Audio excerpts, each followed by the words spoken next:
Hello guys, welcome back to my official YouTube channel Leo Arc Education पे आपका स्वागत है।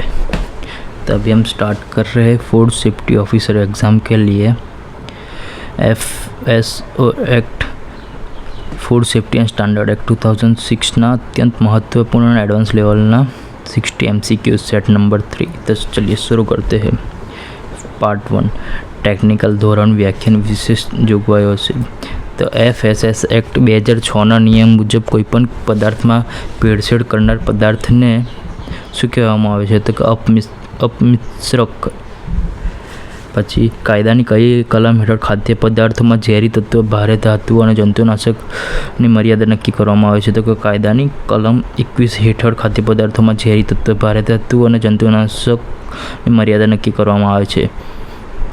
कई कलमों खास करीने बाळको माटेना आहार में कलरिंग एजंट प्रिजर्वेटिवना उपयोग पर प्रतिबंध अथवा मर्यादा नक्की करे छे। तो कलम 22 जीनेटिकली मॉडिफाइड फूडનું ભારતમાં નિયમન કરવાની સત્તા GEAC પાસે છે। Genetic engineer અપ્રિઝિયલ।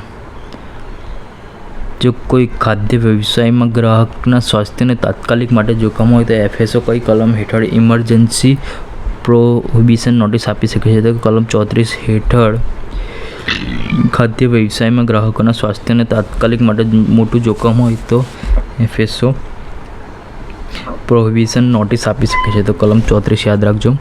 ખાદ્ય પદાર્થોની નિકાસ માટે કયા વૈશ્વિક ધોરણોને ધ્યાનમાં રાખી FSSAIના નિયમો બનાવે છે? તો કે કોડેક્સ એલિમેન્ટરિયસ કમિશન। અને કાયદાની કઈ કલમ હેઠળ કેન્દ્રીય ખાદ્ય પ્રયોગશાળાને નોટિફાઈડ કરવામાં આવે છે? તો કે કલમ 43 હેઠળ કેન્દ્રીય ખાદ્ય પ્રયોગશાળાને નોટિફાઈડ કરવામાં આવે છે। जो कोई डेजिग्नेटेड ऑफिसर कोई व्यापारी प्रोविजन नोटिस रद्द करवानी अर्जी नामंजूर करे तो व्यापारी स्टेट फूड सेफ्टी कमिश्नर सामे अपील करी सके छे। FSSAI ना विज्ञान विषयक निर्णय लेती साइंटिफिक कमिटी में तमाम साइंटिफिक पेनल्सना चेरमेन और 6 स्वतंत्र वैज्ञानिकों समावेश करवामां आवे छे। कायदा मुजब रजिस्ट्रेशन मेळववा माटे वार्षिक टर्नओवरनी मर्यादा 12 लाख सुधी होय छे। जो कोई डेरी प्रोडक्ट प्लांट में दूध उत्पादन दिवसનું 50,000 लीटरथी વધુ હોય તો તેને સેન્ટ્રલ લાઇસન્સ લેવું પડે છે। જો કોઈ ડેરી પ્રોડક્ટ પ્લાન્ટનું દૂધ ઉત્પાદન દિવસનું 50,000 लीटरથી વધુ થઈ જાય તો સેન્ટ્રલ લાઇસન્સ લેવું પડે। કઈ કલમ હેઠળ એવું દર્શાવવામાં આવ્યું છે? કેન્દ્ર સરકાર દ્વારા લેવાયેલો નિર્ણય રાજ્ય સરકાર માટે બંધનકર્તા રહેશે। तो कलम 86 हेठળ એવું દર્શાવવામાં આવ્યું છે કે કેન્દ્ર સરકાર દ્વારા લેવાયેલા નિર્ણય રાજ્ય સરકાર માટે બી બંધનકર્તા એટલે પાળવું ફરજિયાત છે। ફૂડ રિકોલની પ્રક્રિયાની મુખ્ય જવાબદારી ફૂડ બિઝનેસ ઓપરેટરની પોતાની હોય છે। જો કોઈ વેપારી પોતાની ભૂલ સ્વીકારીને માર્કેટમાંથી અસુરક્ષિત ખોરાક સ્વેચ્છાએ પાછો ખેંચે તો કલમ 28 હેઠળ પ્રક્રિયા થાય છે। FSSAIના ઓથોરિટીના સભ્યોની નિમણૂક કરવા માટે રચવામાં આવતી સિલેક્શન કમિટીના અધ્યક્ષ કેબિનેટ સેક્રેટરી હોય છે। FSSAIનું વાર્ષિક audit CAG controller and auditor general of India કઈ કલમ મુજબ ખાદ્ય સુરક્ષા અધિકારીએ એક પબ્લિક સર્વન્ટ એટલે લોકસેવક ગણાય છે? તો કલમ 81 હેઠળ FSO ખાદ્ય સુરક્ષા અધિકારી એક પબ્લિક સર્વન્ટ કહેવાય છે। કાયદામાં જોખમનું મૂલ્યાંકન કરવાની વૈજ્ઞાનિક પ્રક્રિયા FSSAIના સાયન્ટિફિક કમિટીની છે। કેન્દ્રીય લાઇસન્સ મેળવવા માટે વાર્ષિક ટર્નઓવરની સામાન્ય મર્યાદા 20 કરોડથી વધુ હોવી જોઈએ। કાયદાના પ્રકરણ 5નો મુખ્ય વિષય ખાદ્ય પદાર્થોની આયાત છે। હવે પાર્ટ 2 આપણે જોઈએ। પ્રયોગશાળા વિશ્લેષણ તપાસ પ્રક્રિયામાં વાતચીત થશે। તો શરૂ કરते हैं। FSOએ મોકલેલા નમૂનાની ચકાસણી માટે કઈ લેબોરેટરી પ્રાથમિક સ્તરે જવાબદાર છે? તો કે FSOએ મોકલેલા નમૂનાની ચકાસણી માટે સ્ટેટ ફૂડ લેબોરેટરી પ્રાથમિક સ્તરે જવાબદાર છે।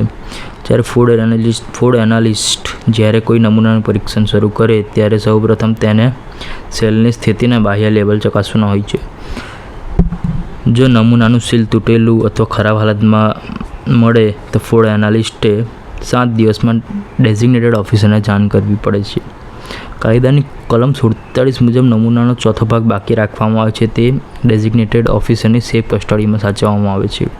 કાયદાની કઈ કલમ હેઠળ ખાદ્ય સુરક્ષા અધિકારીની પૂછપરછ તપાસ કરવાની સત્તા વ્યાખ્યાયિત છે?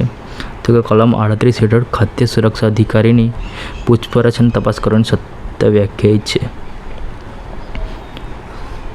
FSO તપાસ દરમિયાન કોઈ હિસાબી ચોપડા કે દસ્તાવેજો જપ્ત કરે તો મહત્તમ કેટલા દિવસ સુધી પોતાની પાસે રાખી શકે છે? તો 30 દિવસ સુધી. ત્યારબાદ પરત કરવા અથવા વિશેષ મંજૂરી લેવી પડે. ખાદ્ય પદાર્થમાં રહેલા એડિટિવ્સ જેવા કે MSG મોનોસોડિયમ ગ્લુટામેટનો ઉપયોગ અંગે કયો નિયમ છે? તો કે નિર્દિષ્ટ કરેલી મર્યાદામાં જ વાપરી શકાય અને લેબલ પર જાહેર કરવું પડે. કાયદા મુજબ શેલ્ફ લાઈફ એટલે શું? તો ખાદ્ય પદાર્થ સુરક્ષિત અને ગુણવત્તાયુક્ત રહે તે સમયગાળો. જો કોઈ દુકાનદારને નમૂના આપવાની ના પાડે અથવા અસહકાર કરે તો FSO તેની સામે કલમ 62 હેઠળ કાર્યવાહી કરી શકે છે. ફૂડ સેફ્ટી મેનેજમેન્ટના આયોજનનો મુખ્ય હેતુ ઉત્પાદનથી લઈને વેચાણ સુધી દરેક તબક્કે ખાદ્ય સુરક્ષા સુનિશ્ચિત કરવી હોય છે. હેઝાર્ડ એનાલિસિસમાં ક્રિટિકલ કંટ્રોલ પોઈન્ટ સિસ્ટમ નીચેનામાંથી શેનો ભાગ માપે છે? કે FSMS food safety management system નીચેનામાંથી ભાગ છે. શેનો ભાગ છે? તો કે હેઝાર્ડ એનાલિસિસ ક્રિટિકલ કંટ્રોલ પોઈન્ટનો છે. CACની બેઠકો કોણ બોલાવે છે? તો કે FSSAIના મુખ્ય કાર્યકારી અધિકારી. તેઓ કમિટીના સેક્રેટરી અથવા મેમ્બર પણ હોઈ શકે છે. ખાદ્ય પદાર્થમાં ઉમેરવામાં આવતા એન્ટીઓક્સિડન્ટનું મુખ્ય કાર્ય પદાર્થનું ઓક્સિડેશન અટકાવવું છે. કાયદા હેઠળ જો કોઈ નમૂનો કેન્દ્રીય પ્રયોગશાળામાં મોકલવામાં આવે તો તેનો રિપોર્ટ કઈ કલમ હેઠળ આખરી ગણાય છે? તો કાયદા હેઠળ જો કોઈ નમૂનો કેન્દ્રીય પ્રયોગશાળામાં મોકલવામાં આવે તો તેનો રિપોર્ટ કલમ 46(4) હેઠળ આખરી ગણાય છે. ખાદ્ય પદાર્થો પર ગ્રાહકોની સુવિધા માટે toll free number consumer helpline number સંસ્થા દ્વારા સંચાલિત છે? તો કે FSSAI અને ગ્રાહકો બાબતનું મંત્રાલય. જો કોઈ વિદેશ કંપની ભારતમાં ખાદ્ય પદાર્થ વેચવા માંગે તો તેને કઈ ઓથોરિટી પાસેથી સેન્ટ્રલ લાયસન્સ લેવું પડે? તો કે FSSAIના હેડક્વાર્ટર. જે કઈ હેડક્વાર્ટર કઈ નવી દિલ્હી પાસે આવ્યું છે. કયા પદાર્થોને ખાદ્ય પદાર્થોને હાઈ રિસ્ક ફૂડની શ્રેણીમાં મૂકવામાં આવે છે? દૂધ, માંસ, માછલી, પોલ્ટ્રી પ્રોડક્ટ્સને હાઈ રિસ્ક ફૂડની શ્રેણીમાં મૂકવામાં આવે છે. FSSAIના ધારાધોરણ મુજબ દૂધમાં યુરિયામાં ડિટર્જન્ટની હાજરી કયા પ્રકારનો ગુનો બને છે? તો કે ગંભીર અસુરક્ષિત પ્રકારનો ગુનો બને છે. નથી કઈ ટેસ્ટ દૂધમાં પાણીની ભેળસેળ વપરાય છે? તો કે લેક્ટોમીટર ટેસ્ટ દૂધમાં પાણીની ભેળસેળ માટે વપરાય છે. ખાદ્ય પદાર્થોના પેકેજિંગ મટીરિયલ માટે કઈ સંસ્થાના IS ધોરણ લાગુ પડે છે? તો ખાદ્ય પદાર્થોના પેકેજિંગ માટે BIS બ્યુરો ઓફ ઇન્ડિયન સ્ટાન્ડર્ડ્સના ધોરણો લાગુ પડે છે. હવે આપણા વિભાગ 3 જેમાં દંડ, કાનૂની અપીલ અને અદાલતની પ્રક્રિયાના ખૂબ જ અગત્યના MCQ છે. તો આપણે શરૂ કરીએ છીએ. ચલીએ. કાયદાની કઈ કલમ હેઠળ અસુરક્ષિત ખાદ્ય પદાર્થો બનાવવા અથવા વેચવા બદલ દંડ અને સજાની જોગવાઈ છે? તે કલમ 59 હેઠળ અસુરક્ષિત ખાદ્ય પદાર્થો બનાવવા અથવા વેચવા બદલ દંડ અને સજાની જોગવાઈ છે. જો કોઈ અસુરક્ષિત ખોરાકથી ગ્રાહક પોતે કોઈક શારીરિક ઈજા ન થઈ હોય પણ વેચનારને 59(1) હેઠળ કેટલી સજા થઈ શકે છે? 6 મહિના સુધીની જેલ અથવા 1 લાખ સુધીનો દંડ. કાયદાની કઈ કલમ હેઠળ સબસ્ટાન્ડર્ડ ખોરાક માટે 15 લાખ સુધીના દંડની જોગવાઈ છે? જો કોઈ હોટલ કે રેસ્ટોરન્ટના રસોડામાં ભારે ગંદકી જોવા મળે તો કલમ 56 હેઠળ 1 લાખ સુધીનો દંડ થઈ શકે છે. ફૂડ સેફ્ટી એપેલેટ ટ્રિબ્યુનલના નિર્ણય વિરુદ્ધ માનનીય હાઈકોર્ટમાં અદાલતમાં અપીલ કરી શકાય છે. જ્યારે ટ્રિબ્યુનલ આદેશ વિરુદ્ધ હાઈકોર્ટમાં અપીલ કરવા માટેની સમય મર્યાદા કલમ 76 હેઠળ 60 દિવસ નક્કી કરી છે. ટ્રિબ્યુનલના આદેશ વિરુદ્ધ હાઈકોર્ટમાં અપીલ કરવી હોય તો કલમ 76 હેઠળ 60 દિવસની નક્કી કરાઈ છે.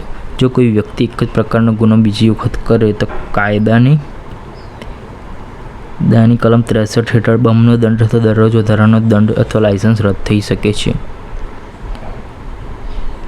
એ ક્યારે? જ્યારે એક જ પ્રકારનો ગુનો બીજી વાર કરે ત્યારે. કઈ કલમ હેઠળ અદાલતના ગુનેગારના ખર્ચ પર અસુરક્ષિત ખાદ્ય પદાર્થોનો નાશ કરવાનો આદેશ આપી શકે છે? કલમ 69 હેઠળ ડિસ્ટ્રક્શન ઓફ ફૂડના આદેશ આપી શકે છે. કન્ઝ્યુમર પ્રોટેક્શન એક્ટ અને FSS એક્ટ 2006 વચ્ચે વિરોધાભાસ થાય ત્યારે FSS એક્ટ 2006 સર્વોપરી બને છે. કાયદાની કઈ કલમ હેઠળ એડજસ્ટિંગ ઓફિસરની નિમણૂક કરવાની સત્તા રાજ્ય સરકારને છે? કલમ 68. કેસના ઝડપી નિકાલ માટે સ્પેશિયલ કોર્ટના જજ તરીકે એડિશનલ સેશન્સ જજની નિમણૂક થઈ શકે છે. કાયદાના ભંગના કેસમાં કોર્ટમાં ફરિયાદ દાખલ કરવા ડેઝિગ્નેટેડ ઓફિસરની મંજૂરી અનિવાર્ય છે. જો કોઈ કસ્ટમર ઓફિસર આયાત કરેલા માલને અટકાવે તો તેને કલમ 25 હેઠળ FSSAIના ઓથોરાઇઝ્ડ ઓફિસરને સેમ્પલિંગ માટે બોલાવવા પડે છે. FSOએ જપ્ત કરેલી સામગ્રી લાંબો સમય સાચવી શકાય તેમ ન હોય તો ડેઝિગ્નેટેડ ઓફિસરની લેખિત મંજૂરીથી ત્વરિત કરાય છે. ખાદ્ય પદાર્થમાં મેલામાઇનની હાજરી સામાન્ય રીતે દૂધ અને ડેરી પ્રોડક્ટ્સના ભેળસેળ છુપાવવા માટે કરવામાં આવે છે. જો કોઈ વકીલ સામાન્ય નાગરિક કાયદા હેઠળ કેસ દાખલ કરવા ઈચ્છે તો કલમ 40 હેઠળ ગ્રાહક દ્વારા નમૂનો લેવાની પ્રક્રિયાની જોગવાઈનું પાલન કરવું પડે છે. CAC સેન્ટ્રલ એડવાઇઝરી કમિટીનું મુખ્ય કાર્ય FSSAI ઓથોરિટીના અમલીકરણ એજન્સીઓ છે સંકલન અને સલાહ આપવી છે.